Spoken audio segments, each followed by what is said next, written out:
Welcome to the Carriker Chronicles, the People Show. Checking the pulse of Husker Nation, brought to you by XCancer. Check them out at xcancer.com. If you couldn't tell, I'm joined with me today by my 5-year-old daughter. Tell the fine folks at home your name. Jordan. All right, Jordan, what is your favorite sport? Soccer. Who is your favorite team? The Coyotes. That's her 10-year-old sister Trinity's team. They went undefeated and killed everybody in the fall. She's also the team Batgirl. And she's officially become kind of like the team mascot. The head coach has dubbed her. What's the nickname he gave you? J-Dog. J-Dog. He calls you J-Dog, right? And all right. Yeah, Jeff. Coach West. Coach West. That is Coach West. Say hi to Coach West. You say hi to the fine folks at home. Say go Big Red. And we remember for the Browns. That's totally unprompted right there. All right. Who's your favorite football team? Daddy's in Nebraska. Daddy's in Nebraska, so I coach Jacob's middle school football team and Nebraska, of course. Can we talk a little Nebraska football? Yeah. All right, let's do it. So we're going to talk about Nebraska versus Illinois, where the S is silent. If you haven't heard, the Illinois defense is pretty much like the 85 Bears. They are a pretty good defense. Here are some of the stats, okay? When it comes to scoring defense nationally, they're first in the Big Ten and first nationally, giving up 8.9 points per game. Georgia gives up just over 9 points per game. Michigan is third in the country at 12 points per game. So Illinois is playing pretty well. Total defense, they're first nationally, first in the Big Ten, giving up 221 total yards per game. All right, pass defense is first in the Big Ten, second nationally, giving up 143 pass yards per game. Their run defense, first in the Big Ten, second nationally, giving up 78 rush yards per game. Their red zone defense is first in the Big Ten, second nationally. They're seventh nationally in third down defense, second in the Big Ten in interceptions with 12, second in the Big Ten in total sacks with 23. All right, they're a good defense. All the respect in the world for them. Now, when you dive into the facts a little bit, they haven't exactly played juggernauts as far as the offenses they've had to defend so far this year. The highest ranked offense they've faced all year so far is Minnesota at 44th in the country out of 131 teams. And at this point, I'm not even sure if Minnesota knows what a forward pass is. The next highest ranked offense, second highest ranked offense, is 72nd at Wisconsin. That's a team that seems to be putting it together versus Purdue a little bit. They looked a lot better, but they're still somewhat in disarray. All right, the third best offense they've faced all year is Virginia at 92nd. Now we're getting close to the hundreds.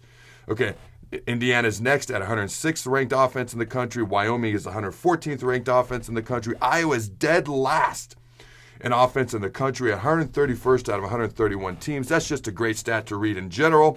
For generality purposes, if you're a Nebraska fan, Chattanooga, a team they also faced, is an FCS team. Now, do I believe Illinois is a good defense? Yes, I do. I do believe they're a good defense. They're physical, disciplined, well-coached.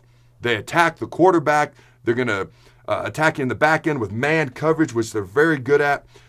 But we're going to find out just how truly good they are. We're also going to find out just how good our offense is, because this is going to be a good test for Illinois' defense, okay, and our offense all at once. Now, Illinois' offense is ranked 59th in the country.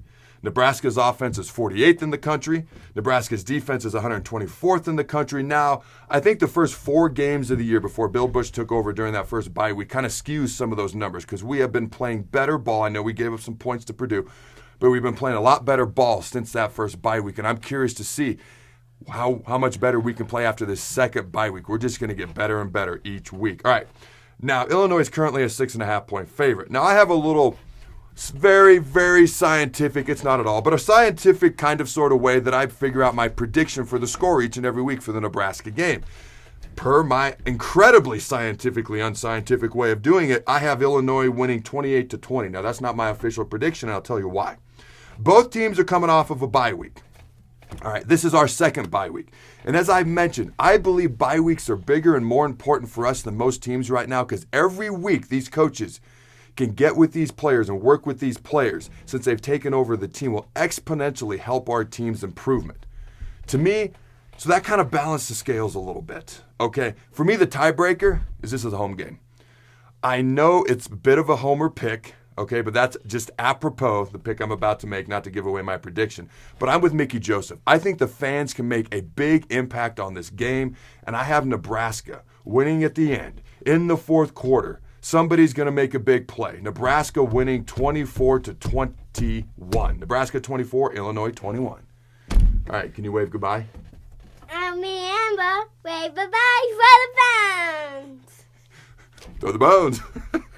This show is brought to you by XCancer. Join the fight at xcancerstore.com and support your loved ones, your neighbors, and cancer fighters all over the world and help them gain access to revolutionary treatments. xcancerstore.com has a wide variety of t-shirts and merchandise supporting a wide variety of cancer battles so you can show off the colors that matter. Proceeds from each purchase not only help those at home, but also cancer fighters in Tanzania, Africa.